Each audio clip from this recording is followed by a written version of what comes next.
Assalamualaikum warahmatullahi wabarakatuh. Bismillahirrahmanirrahim. Qala al-muallif rahimahullah wa nafa'ana bihi wa bi'ulumihi fid dharain amin. Wa qala Ibnu Mas'ud radhiyallahu an. Berkata Ibnu Mas'ud, salah seorang sahabat yang alim, yang termasuk yang paling dekat dengan Kanjeng Nabi.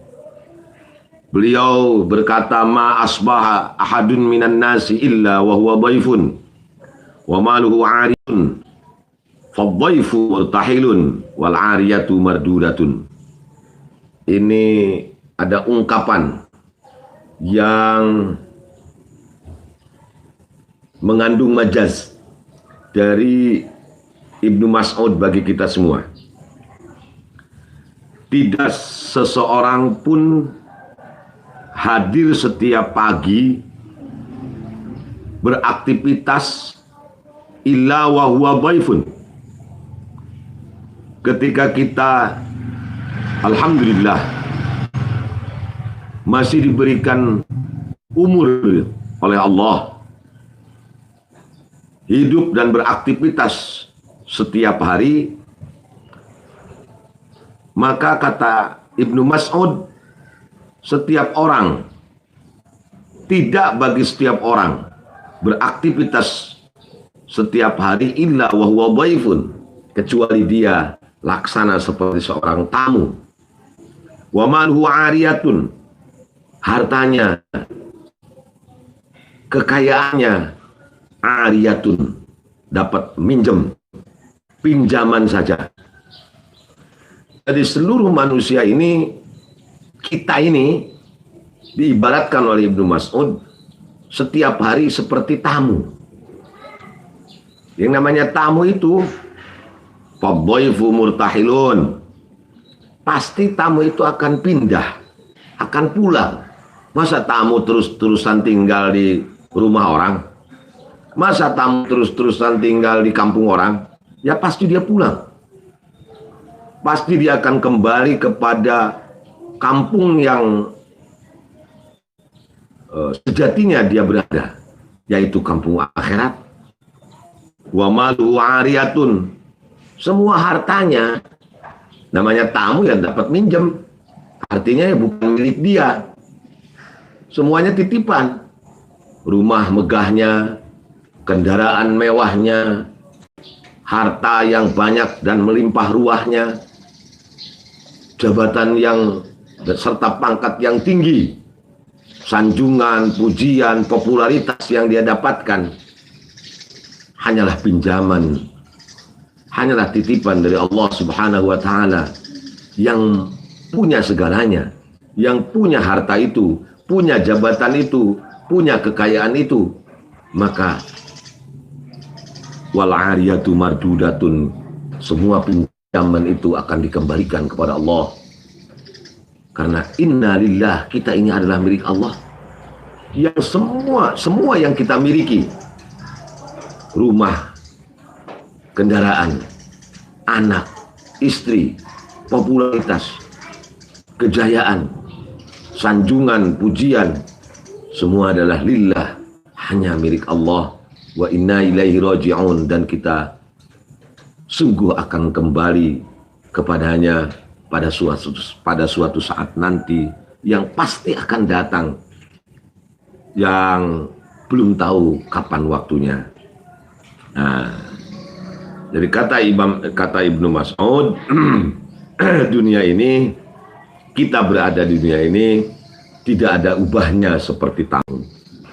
Tidak ada bedanya seperti tamu yang datang ke kampung orang, datang ke rumah orang.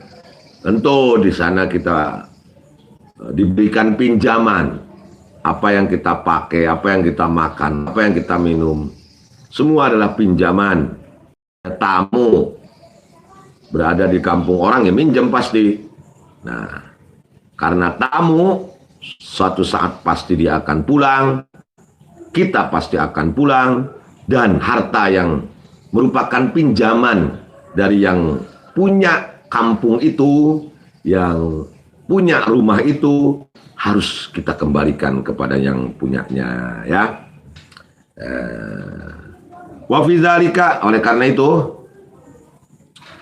kila diceritakan oleh seorang penyair yang ditulis oleh Imam Ghazali dalam kitab ini, wa mal malu wal ahluna illa wadi'atan wala budda yauman an turaddal wada'i'u.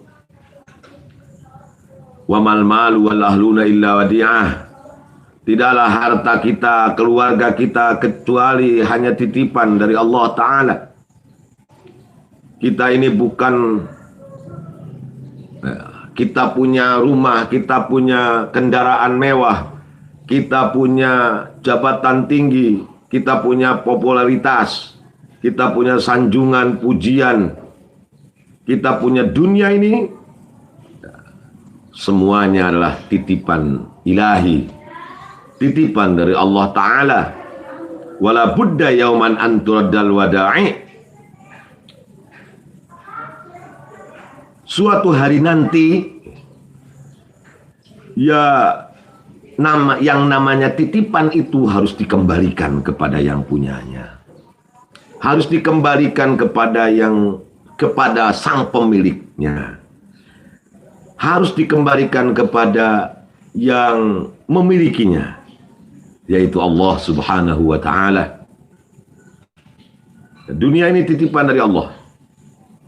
Harta, tahta, jabatan, pangkat, kedudukan, nama baik, popularitas, gedung megah, kendaraan mewah, anak, istri, suami, murid-murid kita, siapapun yang kita cintai, semua itu bukan milik kita. Kita ini hanya hak guna pakai saja. Dan itu waktunya hanya sebentar. Paling lama ya 80-90 tahun juga orang sudah repot banget.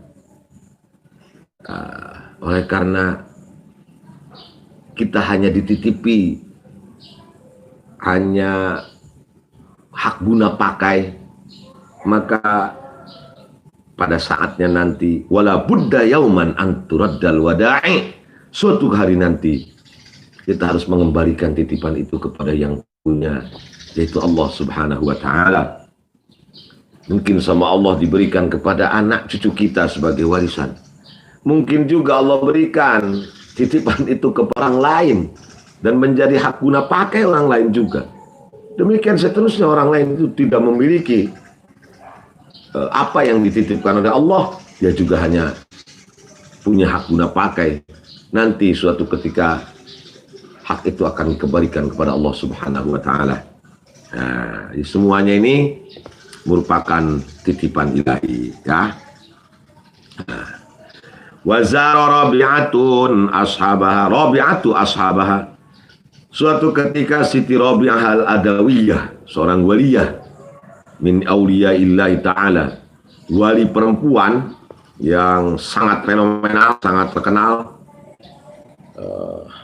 ya, dengan sebuah ungkapan yang masyhur di kalangan sufi. Ya Allah, jika aku menyembahmu karena ingin masuk surgamu, tutuplah seluruh pintu surgamu.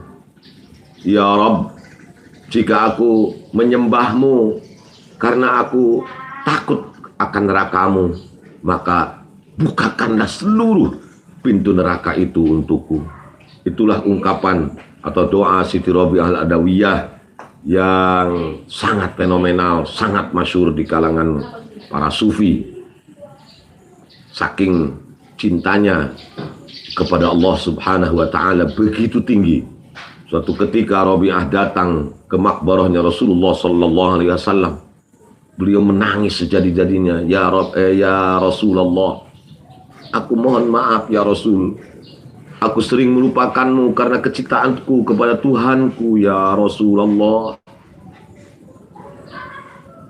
Aku sering mengenyampingkanmu, sering tidak menyebut namamu karena aku sibuk lisan dan hatiku terus-terusan mengingat Tuhanku. Maafkan aku ya Habiballah, ya Rasulullah. Sampai demikian Siti Rabi'ah begitu cintanya kepada Allah, sampai beliau tidak sempat mengingat-ingat nama Kanjeng Nabi yang melekat di sanding Allah Subhanahu wa Ta'ala, dan beliau sampaikan itu di depan makamnya Kanjeng Rasul sallallahu alaihi wasallam di Masjid Nabawi Al-Madinatul Munawwarah sambil berurai air mata, minta ampun, minta maaf kepada Kanjeng Nabi. Ya, itulah orang-orang yang luar biasa.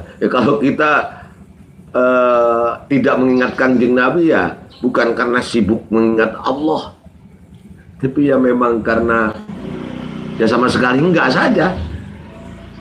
Justru karena terlalu sibuk mengurusi dunia, terlalu sibuk mengurusi urusan kita di alam yang fana ini, akhirnya kita lupa kepada Allah, apalagi kepada junjungan kita Rasulullah Sallallahu Alaihi Wasallam. Padahal kita bisa mengenal Allah, bisa tahu Allah itu sebagai Tuhan yang menciptakan alam semesta adalah mutlak karena berkat dari perjuangan tetesan keringat dan darah dari junjungan kita Rasulullah Muhammad Sallallahu Alaihi Wasallam. Maka sudah sepantasnya, maka sudah selayaknya, sepatutnya kita berterima kasih kepada beliau dengan banyak membaca sholawat, terutama sholawat yang perlu banyak kita baca adalah sholawat tibbil qulub, ya. Allahumma sholli ala sayyidina Muhammadin tibbil qulubi wa dawaiha wa afiyatil abdani wa shifaiha wa nuril absari wa diyaiha wa ala alihi wa sahbihi wa sallim. Suatu ketika Rabi'ah mengunjungi para sahabatnya, yang tentu ya para sahabatnya juga salikin semua, muridin semua, ya para wali lah. Fadzakarud dunya faqbalu ala zammiha. Ini para sahabatnya ini sedang ngobrol menceritakan dunia, menceritakan keburukan dunia, sedang mencaci maki dunia. Yang satu ngomong emang dunia ini penuh tipuan, yang satu ngomong bahwa dunia ini penuh rayuan, dunia ini kotor, dunia ini, wah pokoknya semuanya ngobrolin tentang dunia aja. Faqalat, Siti Rabi'ah Adawiyah berkata kepada para sahabatnya, uskutu an zikriha falawla muqi'uha min qulubikum ma aktsartum min zikriha ala man ahabba syai'an faqad aktsara min zikri. Kata Siti Rabi'ah kepada para sahabatnya, uskutu, tolong jangan bicara, jangan menceritakan tentang dunia walaupun itu keburukannya. Sudah, gak usah diomongin lagi dah. Diam semua, diam. Nah, kita ceritakan akhirat saja. Kita ceritakan bagaimana agama ini bisa diterima di masyarakat saja. Kita ceritakan bagaimana nanti kesiapan kita menghadapi akhirat saja. Ya, udah gak usah ngomongin dunia. Sudah tahu bahwa dunia itu memang jelek, aib, penuh tipuan. Gak usah diceritakan. Nah, kalau lamu kiwamin kulubikum maksar itu menitikrihah. Alasannya seperti ini. Kalau nggak ada yang menjadikan dunia itu, menempatkan dunia itu di hati kamu, Ma'aksar itu menzikriha. Kalian tentu tidak akan banyak menceritakan tentang dunia. Berarti itu sudah hati kamu sudah ada yang datang di dalam hatimu itu makhluk terkutuk yaitu setan ya, yang membawa dunia ke hati kalian. Maka sudah nggak usah ngomongin dunia lagi, udah tutup. Gak ada omongan tentang dunia, nggak ada. Alasannya man ahabba syai'an aktsara min dzikrih. Siapa yang mencintai sesuatu pasti banyak menyebut namanya. Kalau orang yang banyak menceritakan man ahabba syai'an aktsara min dzikrih, orang yang salah satu tanda orang cinta itu ya banyak menyebut namanya. Maka oleh karena itu kata Siti Robiah Al-Adawiyah, sudah gak usah ngomongin dunia, walaupun ngomongnya tentang kejelekan dunia. Ini namanya juga para muridin, para sarikin. Tapi itu tetap sama Siti Khadijah, sama Siti Robiah dilarang. Gak usah terlalu banyak ngomongin dunia lah, ya. Itu keburukan dunia, menceritakan kejelekan, keaiban, keburukan dunia mesti dilarang. Bagi seorang sufi itu merupakan aib juga. Apalagi kita yang kita ceritakan kebaikan dunia, kemegahan dunia ini,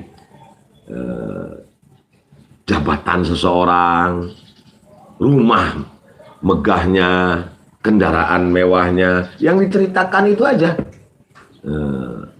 Kalau menceritakan wanita bohainya dan lain-lain ya, wajah cantiknya, itu kan yang diceritakan kebaikan-kebaikan dunia. Apalagi itu orang sahabatnya Robiah ini menceritakan keaiban dunia juga dilarang. Tidak boleh kata Siti Robiah, dan itu secara sufi merupakan keaiban sudah. Karena memang orang yang banyak menceritakan sesuatu berarti dia tandanya itu senang gitu. Apalagi kalau menceritakan kebaikan-kebaikan dunia, menceritakan keburukannya saja sudah merupakan aib bagi seorang sufi ya. Wakilali Ibrahim bin Adham, kaifa anta? Ada yang nanya sama Ibrahim bin Adham, ini sufi besar juga ini. Kaifa anta? Bagaimana Anda sekarang? Bagaimana kabar Anda? Bagaimana komentar Anda tentang dunia? Beliau malah bersyair begini. Narqa'u dunya nabi tazmi, narqa'u dunya nabi tamziki dinina, Pala dinuna yabqa walama narqa'u fatuba li abdillahi asarallah, fatuba li abdin asarallah rabbahu wajada bidunyahu lima yatawaqqa'u. Kata Ibrahim bin Adham, narqa'u dunyana, aku menambal duniaku, bitamziki dinina, merobek-robek agamaku, merobek-robek akhiratku demi kehidupan dunia yang sangat amat fana. Aku rela merobek agamaku, merobek akhiratku. Ini hanya sindiran bagi kita. Tentunya bagi Ibrahim bin Adham ya sudah lewat hal-hal itu ya. Setelah beliau menjadi salikin, tentu dunia ini sudah tidak ada dalam pikirannya, sudah tidak masuk dalam hatinya. Ini sindiran kepada kita. Kita ini menambal dunia dengan merobek akhirat, merobek agama. Apalagi yang paling besar dosanya ketika kita mementingkan dunia dengan mencari dunia dengan cara menjual agama. Ini bahaya ini. Insyaallah. Ini banyak terjadi zaman sekarang. Di akhir zaman ini.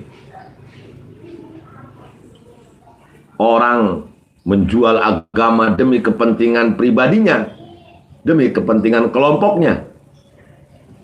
Seolah-olah dialah yang paling benar dalam beragama. Padahal justru itulah pendosa yang paling besar di hadapan Allah. Wala tashtaru bi ayatihi thamanan qalila wala tashtaru bi ayatillahi thamanan qalila. Jangan kau perjualbelikan ayat-ayat Allah, agama Allah dengan samanan qalila, dengan dunia yang harganya hanya kecil banget di hadapan Allah Subhanahu wa taala.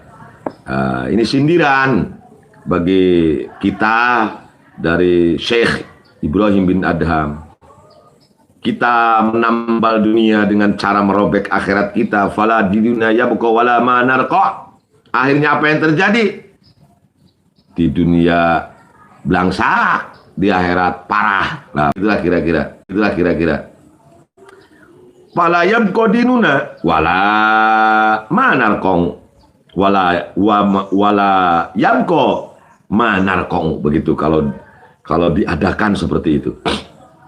Kalau dilengkapi, akhirnya akhirat, agama tidak bisa kita pegang, akhirat tidak bisa kita dambakan, sementara dunia juga kita tidak menjadi orang yang senang. Tunggu nama fid dunya sayyi'ah wa fil akhirati sayyi'ah. Nauzubillahi min dzalik.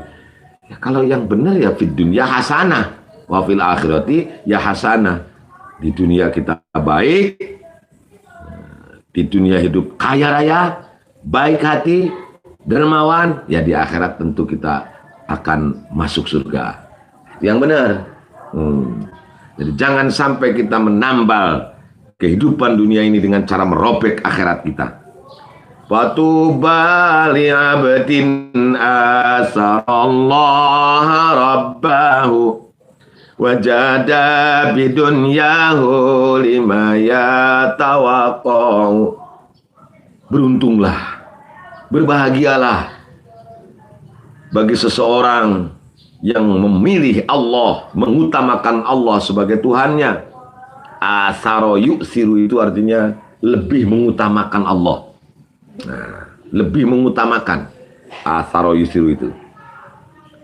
Berbahagialah, beruntunglah bagi orang yang lebih mengistimewakan Allah dalam hidupnya ini sebagai Tuhannya, sebagai pemilik alam semesta, sebagai pemilik hak dari segalanya.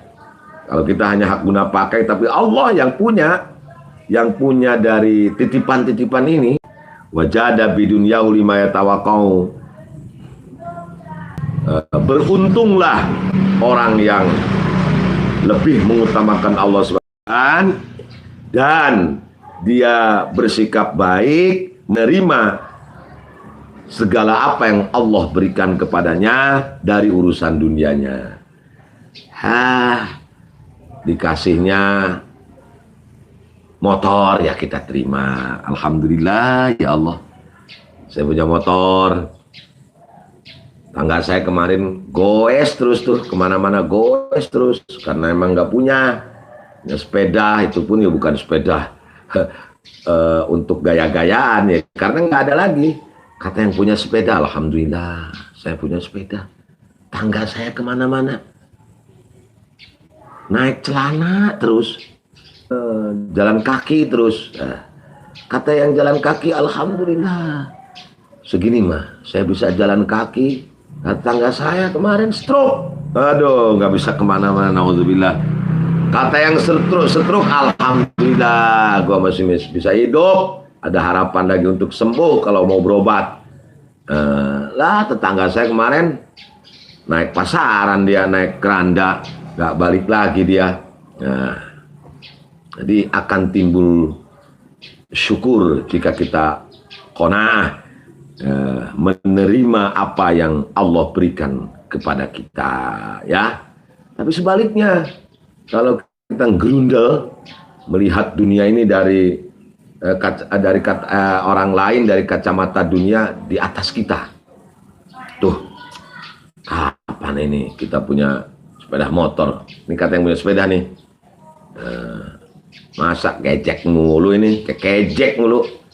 Kata yang punya motor, wah, emang sih cepat sih, bisa cepat. Cuma masih kehujanan, kepanasan nih. Kapan ya punya mobil? Sudah punya mobil, nah mobilnya begini amat ya. Kurang nyaman nih mobil. Pengen kayak orang-orang Al-Fatihah umpamanya. Nah, yang lebih nyaman, lebih enak. Sudah punya Alphard, masih mengharapkan, masih macet ini. Helikopter ini seharusnya kita ya. Nah, kalau orang melihat dari kacamata dunia kepada orang yang di atasnya, maka percayalah, dia tidak akan bersyukur hidupnya kepada Allah. Dia akan kejar terus kemauannya, dunianya itu seperti yang diharapkan dalam hatinya. Karena dunia sudah menguasai hatinya. Ini yang bahaya. Nah, dunia ini yang sudah menguasai hatinya. Yang benar datang dari Allah, yang makar. Walaupun kumallahul muwaffiq ila aqwamit thoriq. Assalamualaikum warahmatullahi wabarakatuh.